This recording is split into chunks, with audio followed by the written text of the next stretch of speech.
micdup. Highlights from Lowlifes. Highlights from Lowlifes. Hey, everybody, welcome. Good evening. We got Marty and Robbie tonight, and Cheers. I'm good, Rob, and we are going to have a guest here. I'm fun, Rob. I'm no Rob. Our guest is actually finishing up another podcast, so he's very popular. See, we have guests that are very, very popular.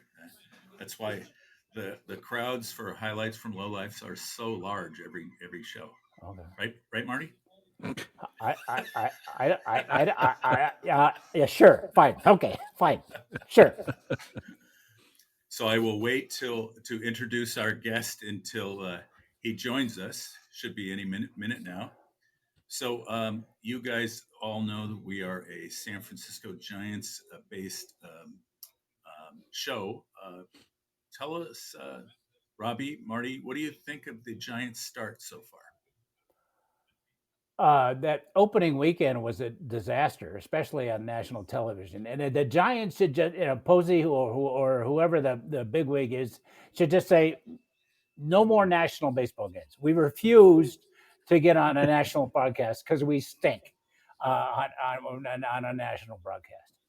But they're fighting back. The last two nights were really great. Last night and today, there went with and at the end of the homestand with all the disaster and mayhem at the start, we're now just 2 games below 500.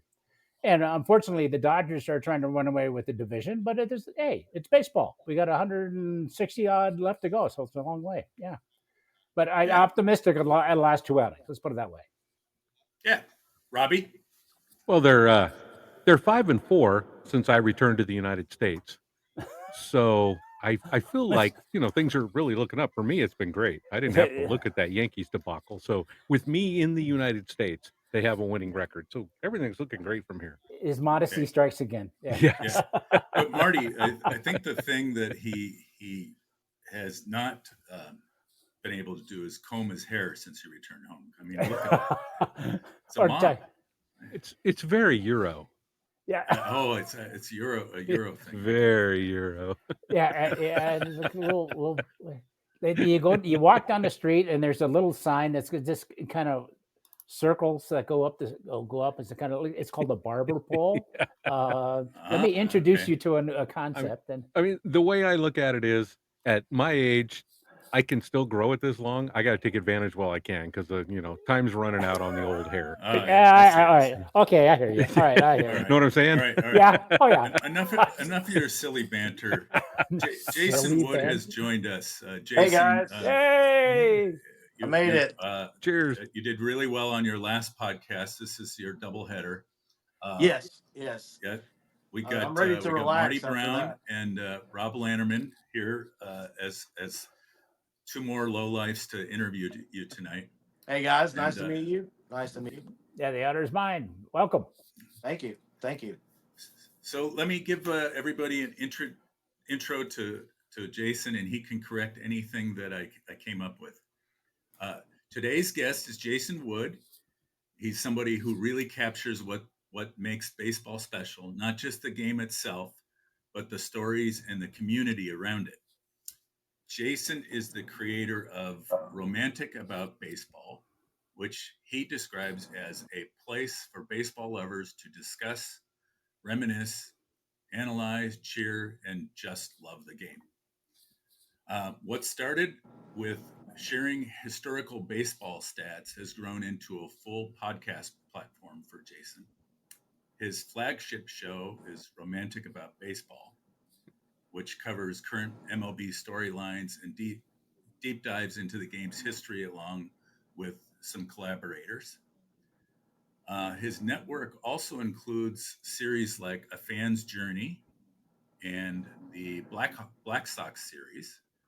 And then there's collaborative content through the Baseball Podcasters United, which brings together other shows like Rounding Third and New York MLB Talk and the highly touted Highlights from Lowlifes show. Absolutely. Which, Yeah. a major people step, from a around major the step world up on the platform. I must Yeah. admit. So Jason is a huge Atlanta Braves fan, and he co-hosts the 9521 Atlanta Baseball Podcast. And Jason, your co-host is Mike. What's Mike's last name? Simpson. Yeah, Mike Simpson. Yeah. Yeah, Mike has called into the show several times to tout you, Jason. So it's or correct us if we Tout said or something taunt. wrong. Yeah. And then Jason just got off of another podcast, which is a collaboration with all of the other podcasts called Clearing the Bases. You could watch it on YouTube, either live or the archive shows. And the concept is basically a host throws out a topic, and the panelists give their comments on it, and the host gives them points. Jason is also working on an upcoming podcast with his wife called He Said, She Said, as they travel the country chasing ballparks. You sure it's not he said she's right? Yeah, he said she's right. Yeah, It should be. You need to rename it. Yeah, it definitely Okay. should be that. And it may change to that, honestly. For sure. So Jason, welcome to the show. It's great Thank to you. have you on. And even if we have to talk some Braves today, it'll be a great Sorry. next hour. Apologize in advance. Yeah. Okay, I'll let the guys kick off with each of us with a question for you. Robbie, you want to start? No. All right. Well, I'll start then. I mean, come on. You were so close yesterday. So close. I wanted to see a good time, good old brawl. And the punches were going and everything. I hate baseball brawls. What happened to it when we were in the 8th grade, where everybody just got to circle around them and let the guys go. Yeah. Yeah. I mean, but I'm being half-assed facetious. No, of course, one of my but earliest memories as a that's Braves fan yeah. was the classic Braves Padres brawl back in the 80s. They had it all. Oh, yes. War. And that's some classic baseball right there, man. But the way the Braves get injured, I'm kind of glad things didn't get out of hand, because somebody would have broke a thumb or a finger, something would have happened. So kind of glad that didn't happen. We're tired of injuries in Atlanta. Yeah, I remember the brawl that you're talking about, the Padres Braves brawl. Yeah, classic. I mean, that was the last time that I got to see Ed Whitson's chest hair. So I mean, you always remember that. You always remember yes. that. Yeah, for sure. So Marty, you got a question? Well, yeah, I did a little research. It's a pleasure, and welcome again. We're glad that you're with us. And I did try to go back on the machine, and you got to remember the guy with the little gray hairs and this black magic machine that we're speaking into is a little foreign to me sometimes. Right. But pulling it back, it looks like the romance about baseball is now about a year old. The one farthest I can go back was an episode just about a year ago in April, if not mistaken, with your friend Nico and Bruce. It was fun listening to him, and Nico. I thought it was funny that Nico was a little embarrassed to be a Mariners fan at the time, which turned out well. They were just one out away. But anyway, but it was. I have to.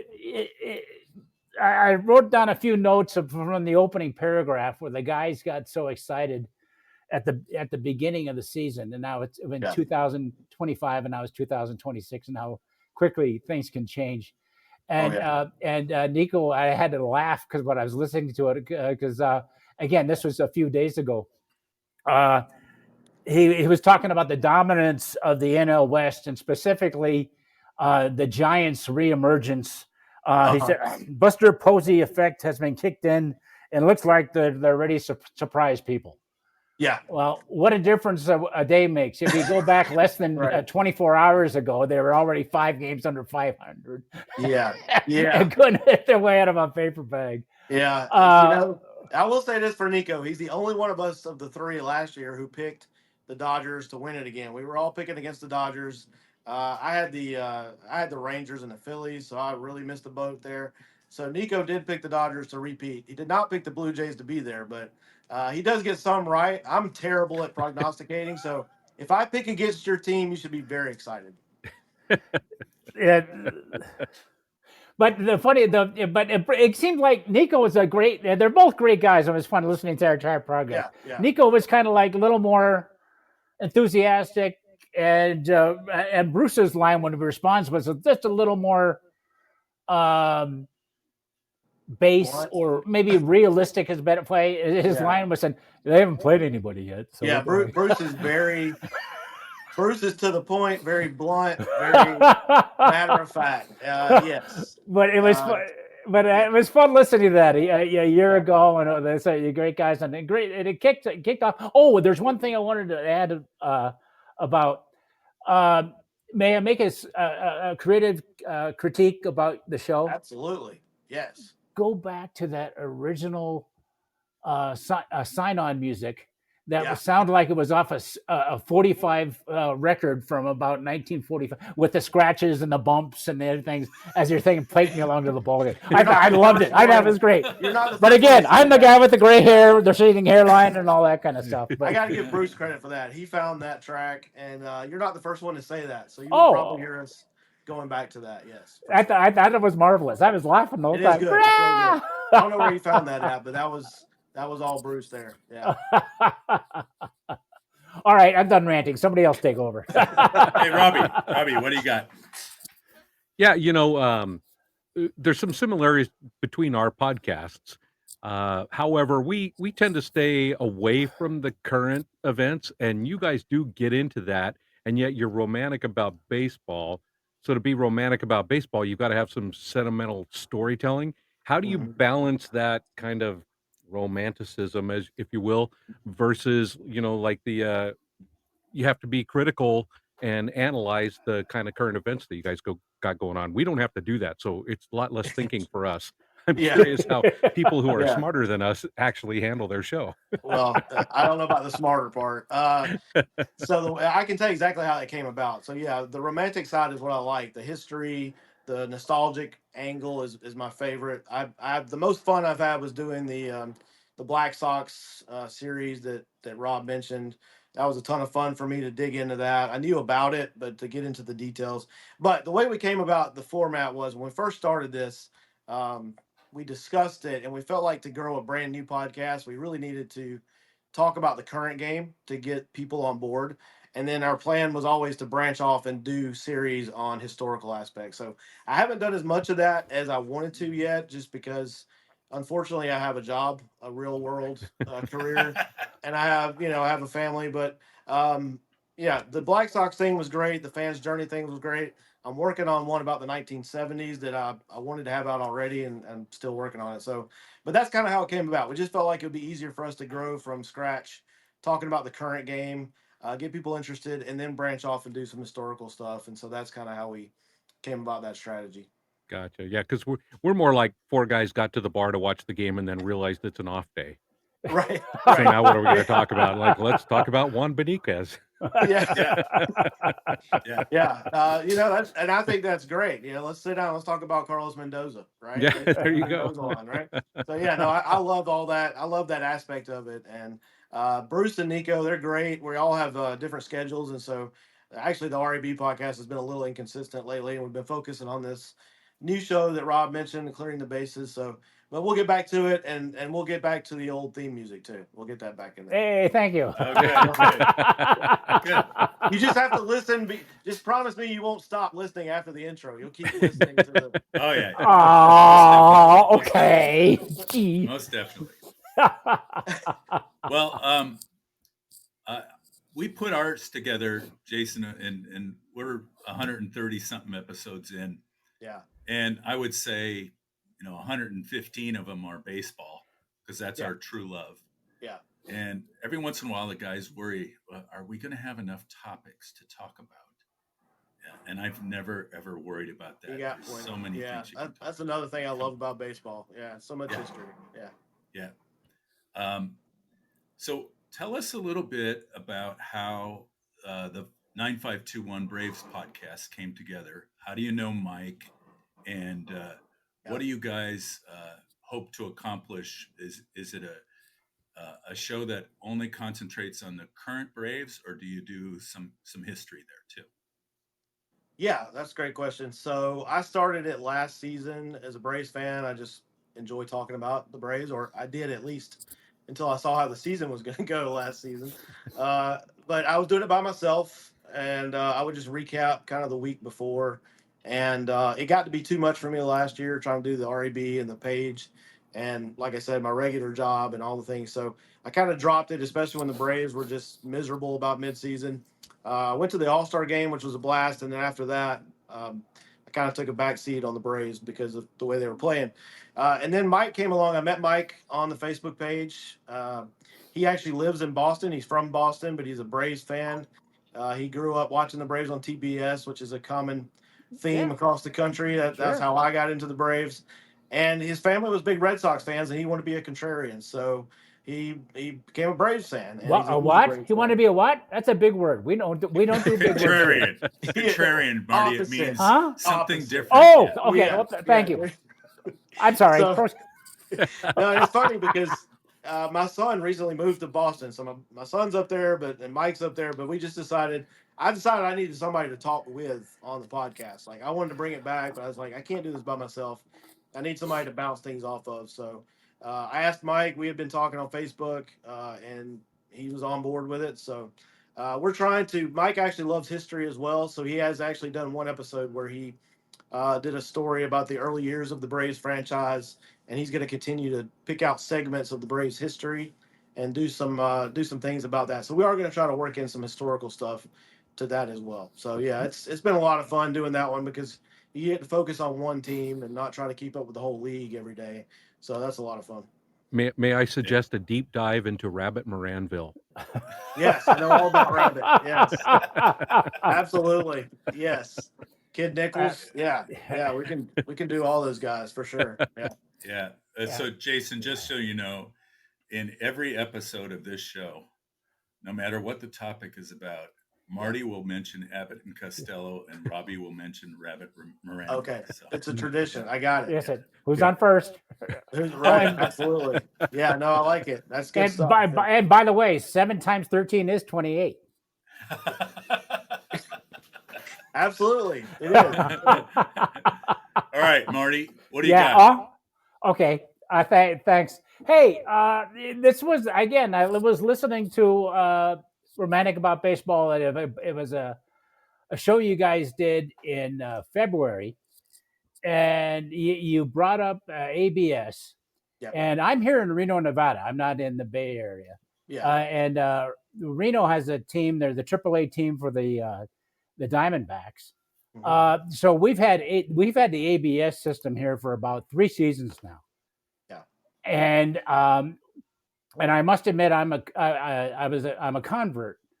I didn't like it at first. I'm a kind of a baseball purist. I mean, we had to change the game a little bit during the pandemic to shorten it up, and then I kind of feel we opened up Pandora's box in some respects. But I thought it's working out pretty good. You can't argue every call. You get your you have the 2 that and if you lose it, you take it away. But what are your thoughts on it? I remember, and I wanted to say that Bruce again was on that, and he had an interesting phrase. He called it video. What was it? Video gamizing the game. And I thought I had to write that down. I thought that was perfect. That was a great line. It is, yeah. Bruce is very much a traditionalist. Very, very much. Yeah. And so even I had some. I just even there's been I have a daily email that I kind of read. It talks about and it has the ABS challenge scorecard on it. Yeah. And it's 653 challenges so far. But the thing is, and I think this is the trend. It was only this last night's games were was the first time it lowered down to about 36 pitches that were challenged. And I think now that they're had 2 or 3 weeks getting used to it. I think that those challenges are going to go down a little bit as everybody adjusts to it. But anyway, I'm rambled on, and I was going to give you a question. What's your opinion of it? I Yeah, kind of gave you mine already. I'm sorry. yeah, I'm kind of all over the place. I'm a little bit of Bruce in that I think we keep messing with the game, but I saw it in the minor leagues as well. I go to a good bit of minor league games. I love going to minor league baseball games. I thought it was actually more streamlined in the minor leagues, and I thought it was going to be almost instantaneous. If you guys have watched any tennis in the last 30 years, they've had something like this for a long time Mhm. to see if the ball hits the line, and it's instantaneous. They see it and they overrule it, and everybody goes on about their business. I thought that's how it was going to be with baseball, and I'm a little disturbed by the fact that the umpire has to stop the game, take his mask off, point to the thing. We got to watch the screen. It takes longer than I thought it would and should. However, that seems to be attracting a new crowd of fans to baseball, from what I've read, that they Oh, like really? this. They like seeing where the ball lands in the box and if the umpire was right or wrong. So if it helps grow the game, I'm fine with it. I am glad they've restricted it to two per game and it doesn't Yeah. get out of hand. I hope we don't get to a point where it calls every pitch, but I don't really understand from an efficiency standpoint why you can't have a buzzer on the umpire's hip and every pitch is seen in a booth. And if it's wrong, just buzz the umpire and he can immediately just say, okay, that's a strike. I don't understand taking the mask off, walking out behind home plate, and kind of making a show out of it. But again, I'm both sides here because if it's helping the game and people like it, then that's okay. But I think it's also shown me personally that umpires get it right a lot more than I thought they did. Yeah. Yeah. Right. It's about 93, 94%. They seem to get it right. And a lot of the ones they're quote unquote missing are within like half an inch of the plate. So they're not even missing them that bad unless you're CB Buckner. You're not missing them that bad. And so it's really given me a new appreciation for what those umpires do because look, 100-mile-an-hour pitches, lots of break on these pitches, and they're still getting it right 94% of the time. That's pretty darn good. Yeah. And of course, most of the successful challenges come from the catchers. So, Yes, thank of you. course. Yeah. Yes. Yeah. Yeah, Yeah, definitely. that's Yeah. a tongue-in-cheek stab at Yeah. the I Rouse. figured. I kind of And by the way, my team has been horrible. The Braves are horrible at challenging. They've gotten it wrong. I think 70% of the time so far. So I wish they would just stop. Just stop challenging pitches because you're making it worse. You're making it worse. Well, and I'm going to throw this out there again because of the phrase the video game. Yeah. I seen the game. I was at a college game. There's a UNR, University of Nevada, Reno, plays baseball in the Mountain West here, Mhm. and they have the challenge system just like all over baseball does, and that's where the game really stops. I don't mind the pause for 4 or 5 seconds for the pitch, but when they have to walk, time out and walk over and they put on the headset, Yeah. and that surprised me. And it says, I thought something happened and the umpires were leaving. Right. The replay booth was in the bullpen. Oh wow. Wow. Yeah. Yeah. No. Are you kidding? No. Again, it's not the SEC. It's not the Right. ACC with a big budget for this. They all four of them just started walking right off the field. Yeah. There again, what can't you have a guy in a booth somewhere that just tells you, like even in college football, we got 4 people on a committee in a room somewhere. Like, just have somebody look at the replay real quick and say, yeah, that's Go. definitely a fumble or Yeah. whatever. It takes Right. too long. It takes Yeah. too long. Again, it was kind of off the mark. But that's me. But I thought it was funny. So anyway, again, hey guys, bail me out of this. Well, Hey, Robbie, what do you got? yeah. I mean, I kind of feel like it's like the pitch clock. By the end of May, we're not going to be talking about it anymore. Yeah. They're going to kind of have their strategies in place, and that'll be that. So, I agree. yeah, I'm going to shift gears a little bit. To be romantic about baseball once again, you kind of have to have, I would imagine, I know I did, a seminal moment at some point in your life where you went, oh my God, this is the sport for me. Yes. Like when I was a kid, our family used to go to the Giants games quite a bit. And I have a specific memory one day of going to see the Pirates and the Giants play at Candlestick Park. And this one guy that was just this kinetic amount of energy flying all over the field.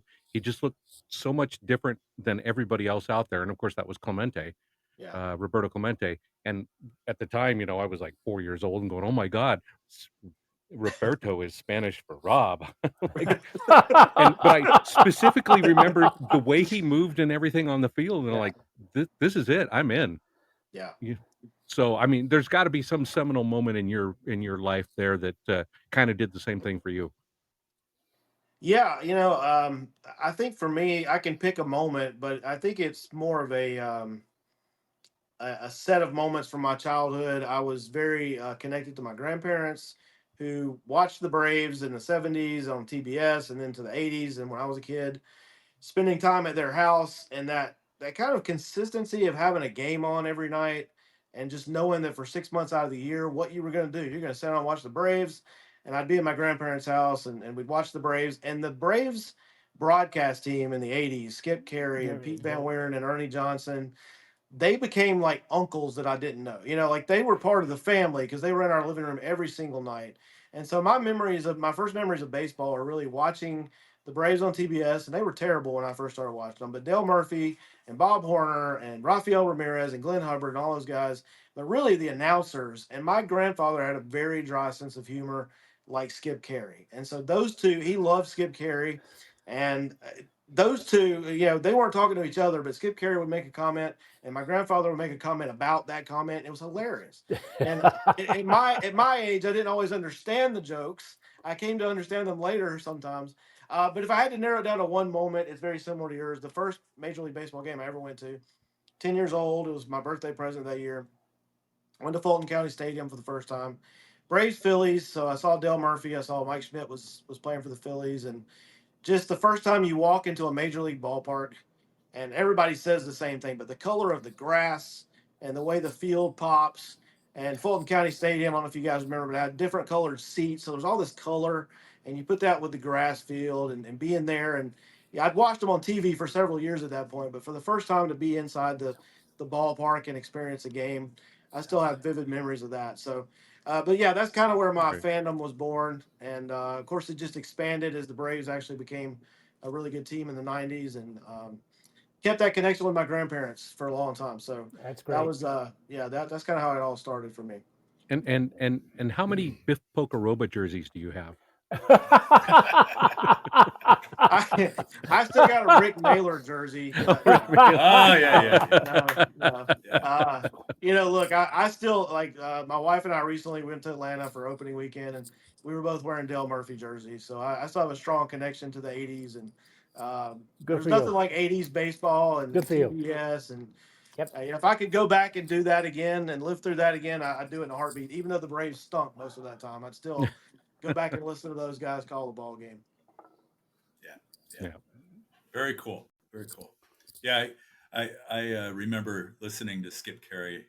What was my favorite one was, hey, we're getting slaughtered tonight, so as long as you promise to use our sponsors' products and services, it's Yes. okay if you want to switch over to the movie on Channel 7. Right.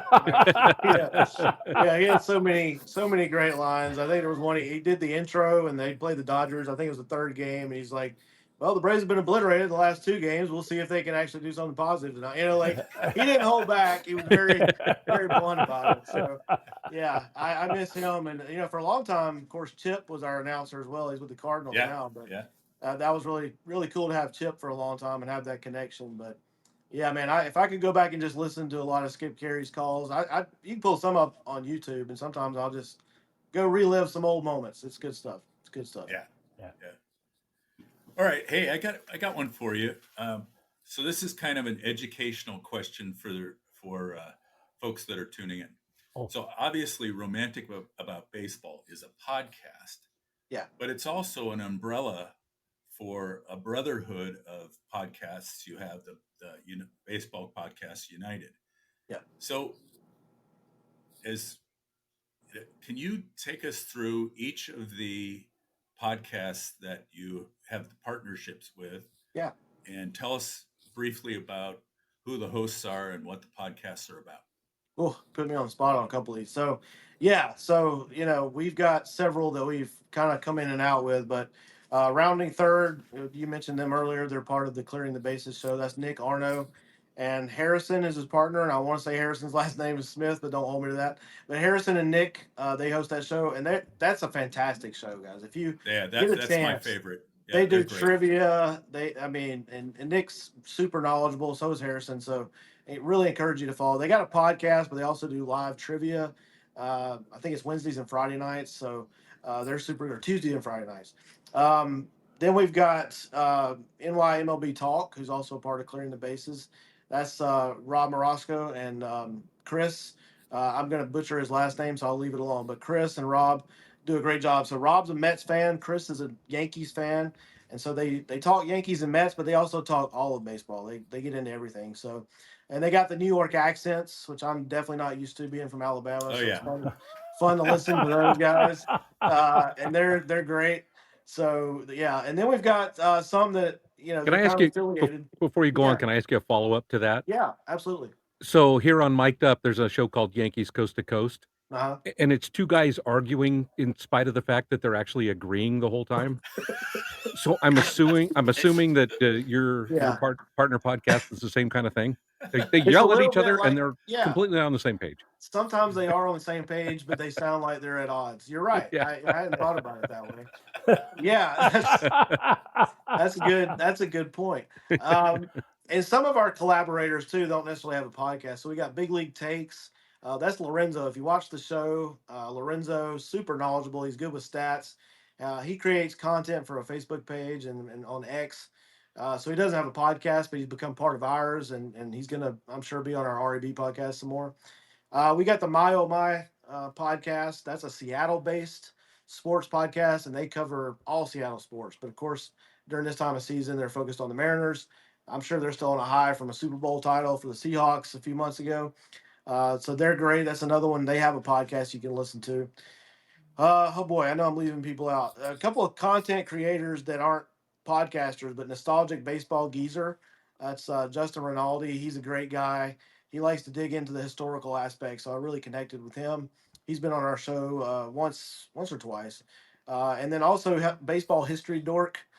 He's another good guy that has his own page and does a lot of historical stuff. So you gotta love these names, right? The geezer and the dork. The dork is one of my favorite too. Yes, He's got some he's great. weird He's stuff. great. Yeah. He does. He comes up with stuff. I'm like, where did he get this from?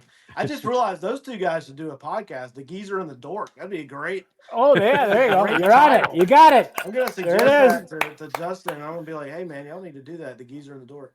Sounds like a truck driver and a monkey. It's like the old Clint Eastwood movie with the Yeah, monkey. exactly. I don't know who would be which one there, but I feel like I'm missing somebody. But I think that's most everybody. It's kind of a very loose collaboration, but this Clearing the Bases show has been our biggest project so far together.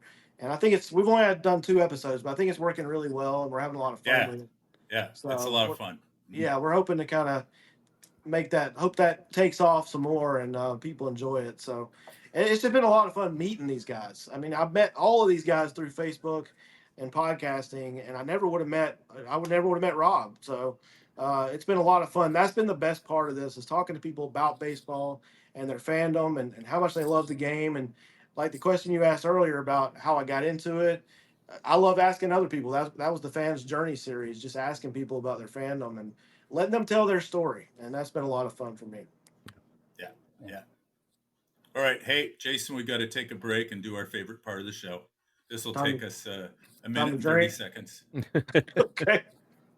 I didn't bring a beer. Am I going to get That's you? all right. Yeah, I would have if I hadn't had to jump straight from that other show. I would have. Yeah, and you got that Sweetwater Brewing down there in Atlanta. Yeah, well, yeah, I'm actually in Alabama. I'm actually in a hotel in Gainesville, Florida right now, but I would have grabbed one at the bar if I had thought about it. Didn't think about it. Yeah. Well, out here on the West Coast, we are sponsored by our good friends at Almanac Beer Company in Alameda, California. Really one of America's great craft brewers. You're drinking the Hugs too. Yeah, Almanac. I mean, believe it or not, Jason, these guys have stuck with us through all of these episodes and all of our clownish acts. Good for So them. Yeah. they either don't watch the show or which is They're likely. drunk, or they're drunk on their own beer by the time they get Right, here. right. Yeah, that's fantastic. That's fantastic. But I'm drinking the Hugs Hefeweizen again tonight. I've kind of gotten back into this one. It's a real German Bavarian style hef, so it's full and rich, but it doesn't leave all that density in the side of your mouth like a lot of the American Hefeweizens do. It's a real true style hef, so it's delicious and filling. What do you got, Marty?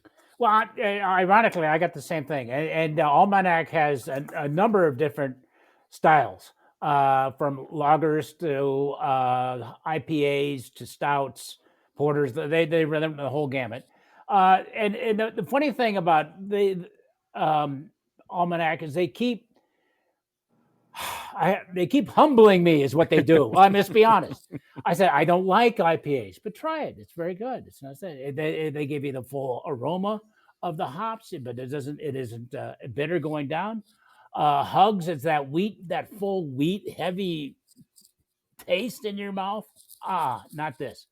There's the wheat. You taste the wheat, you smell the wheat, and it's a nice, almost a pilsner type of clean taste going down. And it's perfect on a day like today. It's a marvelous day here, 82, 83, sitting on the patio. And I think this is my, third. Okay. All right. Well, it is what it is. Okay. But Almanac knocks it out of the ballpark. Tonight it's Tugs. So there it is. Nice. All right. I'm back with the Love Hazy IPA. Nice. And Jason, at the top of every can from Almanac are 3 descriptive words. So the Love Hazy IPA is lush, tropical, and juicy. So Sounds great. Yeah. this This is is how I like my favorite my IPA. women. That's great. Oh, yeah. No, wait a minute. Okay. Yeah. All right. I think So we just this, went from PG to what? Yeah. What? Oh, hey, that's okay. Nobody cares. Yeah. Nobody's Nobody's listening. watching. Nobody's listening. I beg to differ. Wait, Oh. is this recorded? I wait, thought wait. we were just talking. I thought Yeah. we were... We actually have a what you drinking call in. Oh, great. Oh, okay. Nice. Hey guys, Carl the Babe Shanks here, checking in from Worcester, Massachusetts.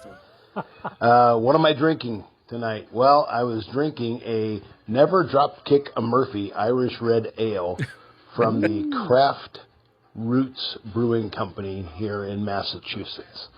Cheers. Catch you guys soon.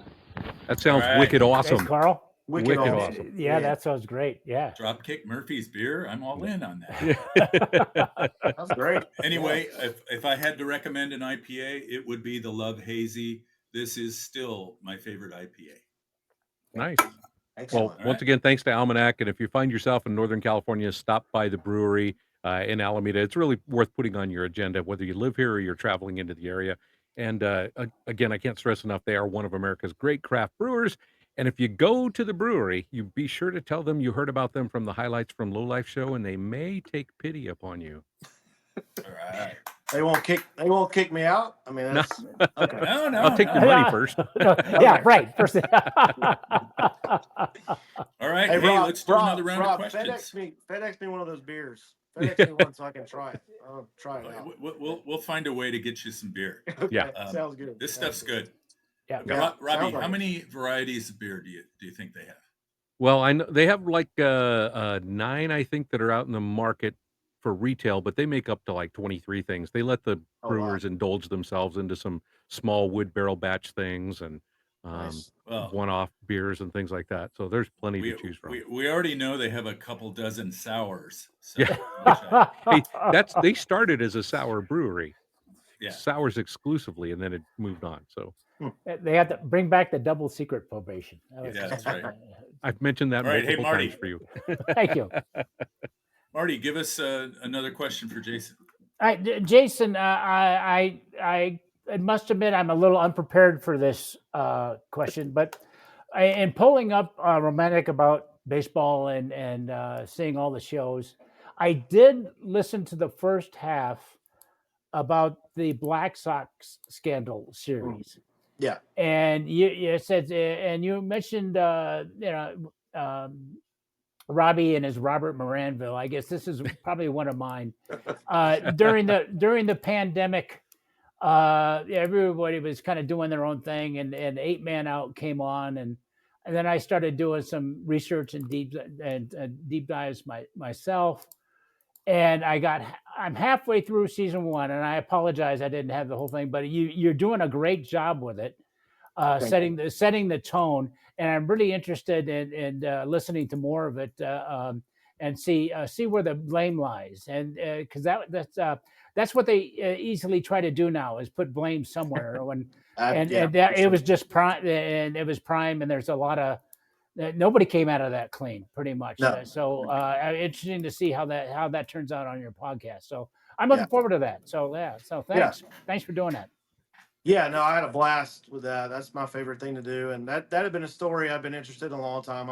I'm a big Field of Dreams fan. That's when I first learned about Shoeless Joe, was through Field of Dreams, and a lot of mythology there. You got to dig through some of that mythology and get to the actual facts, which is hard from a period with no social media, no no media of any kind really that lasts. So Right.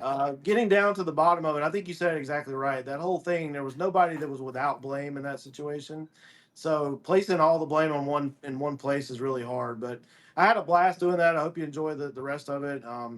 I think there's some mythology in 8 Men Out that the author of the book took liberties, because Yes. frankly he didn't know. He had to kind of fill in some gaps that we just didn't have the records for. So even the actual scorecards for the games and things like that are hard to come by. And but it's pretty obvious what happened from a 30,000-foot view, but some of the details are a little sketchy. Right, and some of the facts are a little iffy for the book, which they. Yeah, By the way, are you in North Carolina? Oh, is that your base? I'm in Alabama. I live in Alabama. You live in Alabama. I apologize. Okay, Yeah. I somehow thought it was, because I've had the opportunity to go to Greenville, South Carolina, Yeah. and that's where the Shoeless Joe Jackson Museum is, and they redid his house, this little house there, and they moved it next to the ballpark there, and so it was really something to see, and I enjoyed this. So I said. Yeah, I'd like to see it was a that. deep dive, and so that's something for a bucket list if anybody's interested. Absolutely, I'd love to see that, and I want to go to the Field of Dreams out in Iowa at some point. Even though they've kind of commercialized it quite a bit, I'd still like to take a look at it. Yeah. So again, I'm looking forward to it. So I'm sure it'll be great. Thanks. Yeah, let me know. I hope you like it. Appreciate it. Thanks. Robbie, what do you got? I kind of want to talk about those teams of the early '80s were the teams we saw on TBS or WTBS, I guess it was at the time. WTBS, America's team, and I'm like, really, Rufino Linares is not really America's team, is he? But who are besides? I mean, everybody, Dale Murphy was popular, and Bob Horner, and Phil Niekro and Roboski. But who are, like, for me, I always liked Glenn Hubbard. And side note, if you go to the Bobblehead Museum in Milwaukee, his bobblehead they have is the best, because they actually have the big furry beard.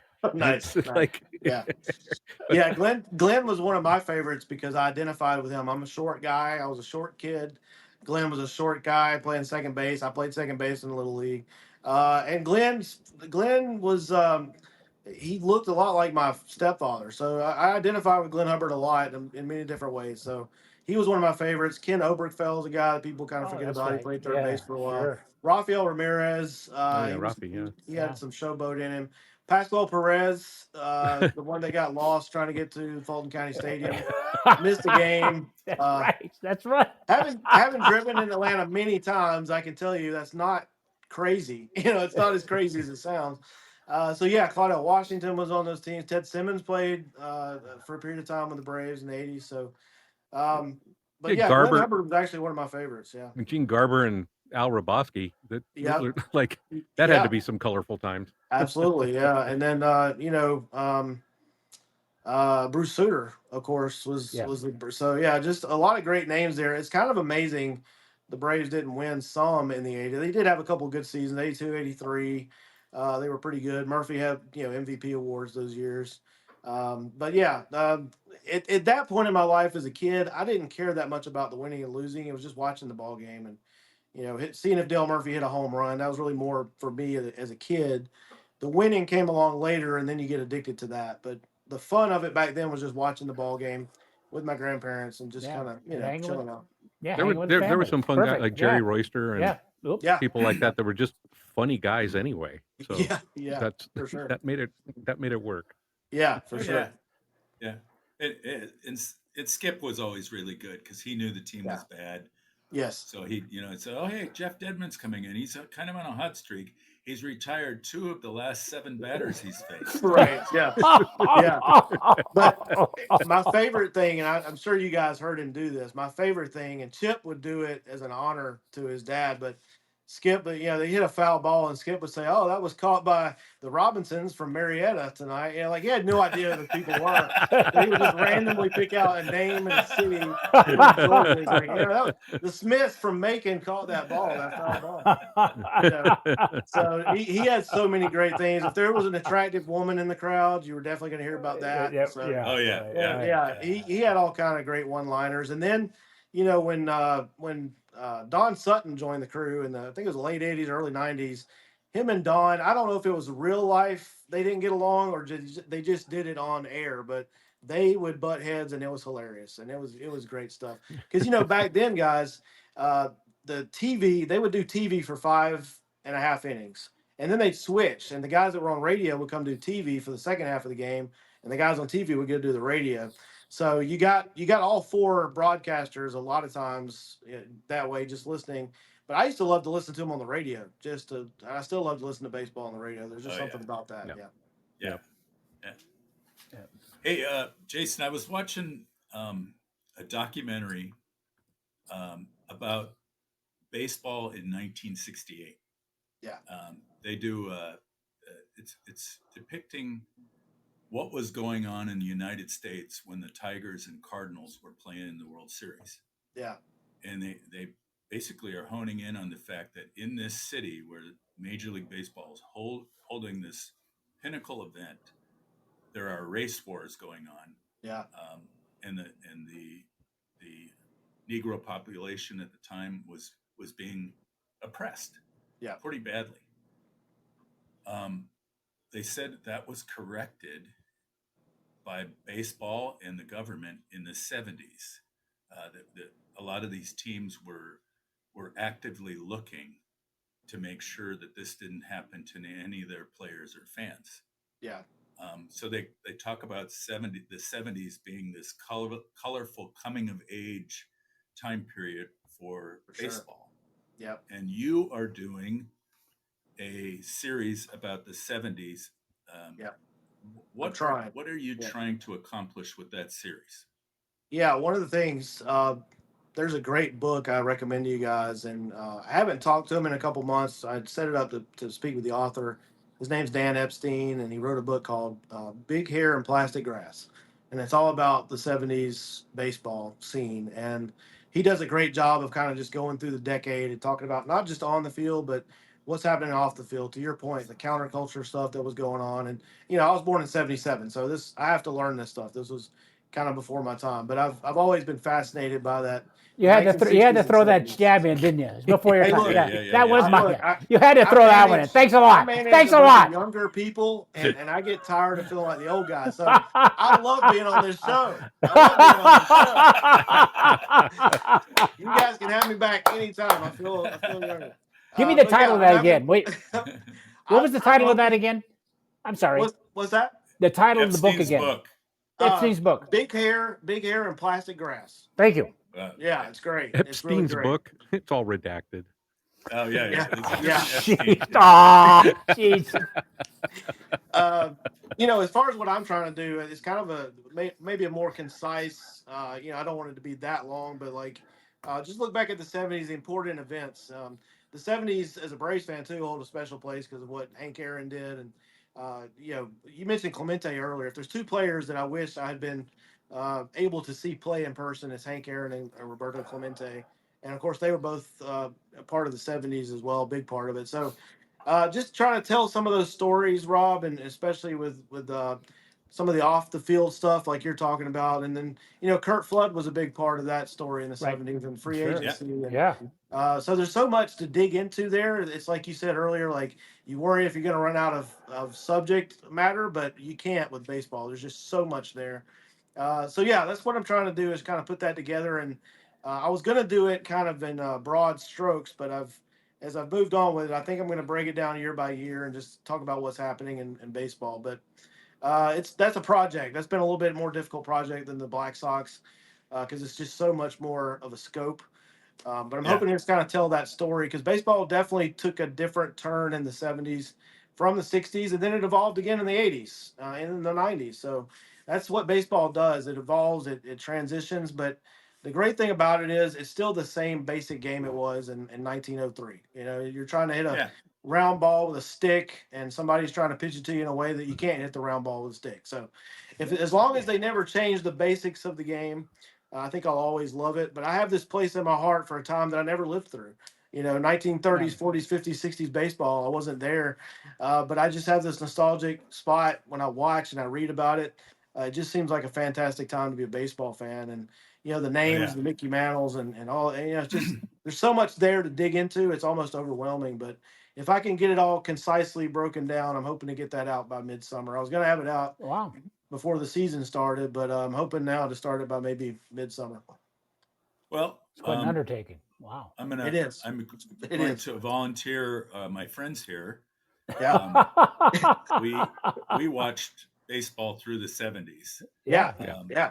And we all have fond memories. Marty went to Seattle Pilots games. Yeah. Yep, I Robbie was- grew up here in the San Francisco area, and I grew up as a Cubs fan. I was in Illinois Yeah. and got to go to the Cubs games for the first half of that decade, and then Yeah. moved out here. Yeah, I definitely had Willie Mays to my list of Yeah. players Yeah. I wish I could have seen. But yeah, so I need 2 pages, single spaced, typed from each of you by May 1st to be good. Yeah, And, it's in the mail. No Yeah. problem. Thanks. Got it. Appreciate that. I Thank got you. Chat GPT working on that right now. Yeah. Thank you. That's great. Yeah. Yeah.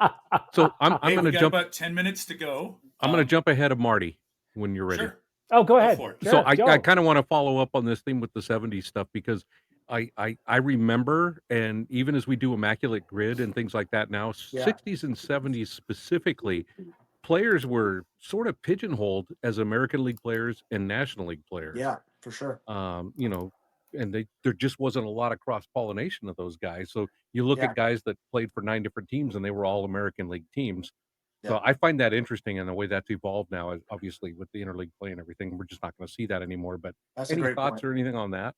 That's a great point. And you know, even in the 80s, it's funny you say that because you know, as a Braves fan, there was no interleague play back then, so you only saw the National League teams, and there was like a game of the week on ABC or whatever. But Yeah. I was so focused on my team, I rarely watched those. So I remember somebody at some point, I was probably 8 or 9 years old, gave me a board game, and it was like MLB All Star or something, and it came with baseball cards and had several American League players. Wade Boggs and George Brett, and I knew those names, but frankly, as big a baseball fan as I was, I didn't see those guys play. And Right. so it was very special though to see them in the All Star game, which has always been one of my favorite events. And then to see them in the World Series, that's the only time you saw those players really. Being from down here, you know, you just didn't see the American League teams. I think we've lost something with that. You know, Yes. I was kind of against interleague play when it first started. I've you know just kind of gotten used to it at this point, but there was something special about those two leagues being different. You know, they had Yep. the DH and the NL didn't have the DH. And I know people that thought that was crazy, but I'm like, you know, it brings this, it makes baseball kind of special. It's different. And when they brought it all under one umbrella and they, you know, they all got the same rules now and the NL has the DH, I'm not necessarily against it, but it's lost some of that. Certainly the All-Star game does not mean what it used to mean. I had a blast going to it last year. It was a lifelong dream to go to one. It was great, but it's lost something of competitiveness with the players switching leagues all the time. So yeah, that's a great point because that did bring something extra special to the game that I definitely think it's lost, and it's not coming back. So I Yeah. just have to get over it. But it looking back at that time, I think that's underestimated as a big part of what made baseball special. Was the two leagues operated as separate entities? They had separate presidents, separate rules. Yep. Yeah. And it was a different time, but it made that All Star game especially super competitive, and the World Series was even more special because you didn't see those teams play each other. Yeah. Yeah. Well, I fixed the All-Star game, U.S. versus the world. Yeah, yeah. I mean, seriously, yeah, I mean, after the WBC this year, that's the yeah. answer, right? Or Yeah. or the U.S. or the world versus the Dodgers, whatever. You know, Yeah. Yeah. you know, Yeah, I like that one too. Yeah, there yeah, you go. There you go. yeah, Yeah, and you're right in some respects because everybody has their own little trinkets and stuff they enjoy, and I enjoy some autographed baseballs. But one of yeah, the most prized possessions I do have doesn't have an autograph on it, but it's a National League ball, yeah, and yeah, not as opposed to an American League ball. It's yeah, Major League. yeah, Yeah. yeah. So Now they all just say Major League. Yeah, yeah, yeah, right. So yeah, good point. You got definitely. one, Marty? You're back to me again. Well, I Sure. jumped ahead of you. All right. Okay. Well, the Mr. Weber is our savant in this bunch, which well, Don't forget the give it idiot us the part. yeah. Basically, All he's right. just calling me Okay. an idiot. Yeah. And Idiot he savant. and I, Yeah. well, I need a refreshing viewpoint. I'll try. I'll try. Is this baseball's last stand this season? You know, they're in a really dangerous position. I think they've been growing, and I think they have with the new rules. Surprisingly to me, I think it has attracted a younger crowd, a younger demographic. Um, they're in a really precarious position. If they have a major labor stoppage, work stoppage next year, they're going to set themselves back in a way that we haven't seen, obviously, since 1994. And, look, 1994, they were very fortunate. We can complain about the steroid era, but the steroids saved baseball with the home run chase with You Mark got a point. McGuire and Sammy You got a Sosa. point. If that doesn't happen, I don't know that baseball comes back for another decade or so. That, along with I think the Yankees dynasty, because the Yankees give everybody somebody to hate or love. I think that brought baseball back. 1920, you go back to the Black Sox. That was teetering. Baseball was teetering on a dangerous time there because people were not sure if what they were seeing was real anymore. And Babe Ruth and his power saved baseball in 1920, 1921. So there's no guarantee they'd have something like that this time to bring them back again. So I think they've got to be really careful. If there's like a whole season work stoppage or a half season work stoppage, yeah, I think they could lose all this momentum they've built, and it scares me as a baseball fan because I don't It want to see does. that. Um, I'm hoping they have enough common sense, but I remember 1994 very vividly, and as a 17-year-old, I was very pissed off at the players and the owners, these greedy bastards that can't get their crap together and just play the game we love. And when they missed the World Series, that was a nightmare as a baseball fan. Yeah. Yeah. And so, yeah, it's a good point. I hope that's not where we're headed. But right now, the rhetoric is not good, and the situation, the Dodgers are making it worse. And that's not, I'm not blaming the Dodgers. So any Dodgers fans listening, calm down. I'm just saying Both of what the them. Dodgers are, what the Dodgers are doing is making that rhetoric and that situation worse. If the Dodgers three-peat, it puts a lot more ammo in the owner's pocket to say, hey, look, we got to do something. We can't have a team buying all the players and dominating the game. So it's really the worst thing that could happen for the players if the Dodgers continue to do this. I think it's just going to make it worse and worse. Yeah. Yeah. Good point. Good point. Thanks. Hey, let's finish up with one more. You mentioned that you and your wife are ticking off the baseball stadiums, Yeah. which is what the Lowlifes have been doing for the last 5 or 6 years. Yes. What is your strategy, and what have you seen so far, and what do you want to see soon? Yeah, there's no strategy beyond we're going to focus east of the Mississippi. We're going to save California and Seattle and all that probably for last. But yeah, we're going to knock out Pittsburgh 1st of May. So we've already planned to go to PNC, and we've been looking forward to that. It looks like a beautiful ballpark. I know you talked about it, Rob. We talked about it. Oh yeah, Roberto we'll give you Clemente. some pointers there. Yeah, thank you. Yeah, I've already told her we got to go see the Clemente Museum. Yep. I'm still kind of filling her in. She knows the game and she knows a lot of the history, but I'm filling her in on Roberto Clemente. And then end of May, we're going to Fenway for the first time. My son, like I said, he lives cool. up there now, so we're going to visit him and go to Fenway. We've been to Wrigley. We've been to Great American Ballpark. We've been to Camden Yards last year. We went to Houston.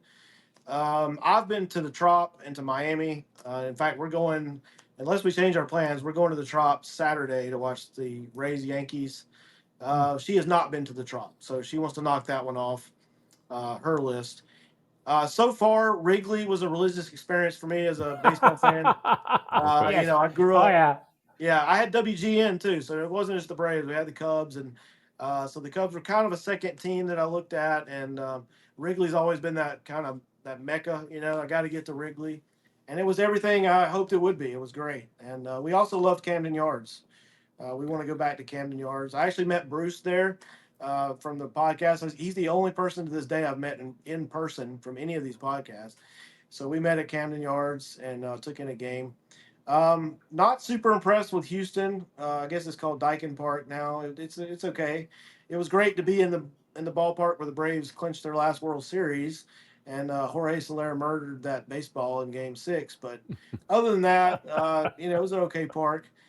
Cincinnati, I liked. Cincinnati, I know you guys have probably been. They've got the Reds Museum, which is fantastic. You don't have to be a Reds Oh, fan yeah. to enjoy that. It's great. Um, yeah, and then I have a soft spot for the Trop. I know it sounds crazy. I'm glad it's back this year. But look, give me if you're in Central South Florida, give me air conditioned baseball all day long. You know, like, Oh, yeah. I'm an outdoor baseball guy, but if it's 98 and humid, I'll take the air conditioning. Yeah. For sure. Right, So right. yeah, we're excited. We want to do maybe one more this year, Rob, if we can squeeze in. We've talked about St. Louis. We've talked about Kansas City because I know Kaufman is on his way out. Apparently, they're going to build a new stadium soon. I don't know if you guys saw. I actually met John Sherman in Atlanta. Yeah, I saw that. That was cool. Majority owner of the Royals. Yeah, super nice guy. So that was really cool. But yeah, so that's kind of the plan. We don't have a real like we're going to do this, and this. It's just kind of a lot of it has to do with we get on Expedia and find out what the cheapest flight is. You know, Yeah. And There you go. Let's go that one. That's how we ended up in Houston. We're like, that's a $150 flight. We're doing that. We'll go to Houston. So that's kind of it. We're having a blast with that. It's a lot of fun. Oh, yeah. Oh, yeah. we have a great we have our 2026 plans in place already, Yeah. but we have not done Atlanta Yeah. and Florida. Yeah. So when we put You those got to on come the to schedule, Atlanta. Yeah. we will be in touch. Absolutely. We need to hook up. Yeah. Absolutely. Get to meet- I would Yeah. I Get to would meet love the to do entire that. crew of Lowlifes. Yes. Look,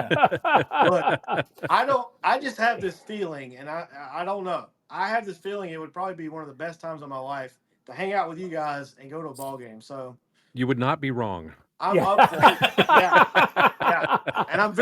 And she's probably not listening right now, but I'm very blessed and fortunate to have a wife who knows the game, enjoys the game, and she's been absolutely she's planning these trips more than I am. Like she's on board with it. So it's great. She will That's love fantastic. us. Yeah. She will love us. Yeah. Yeah, how could you not? No, I mean, how could Oh, you yeah. not?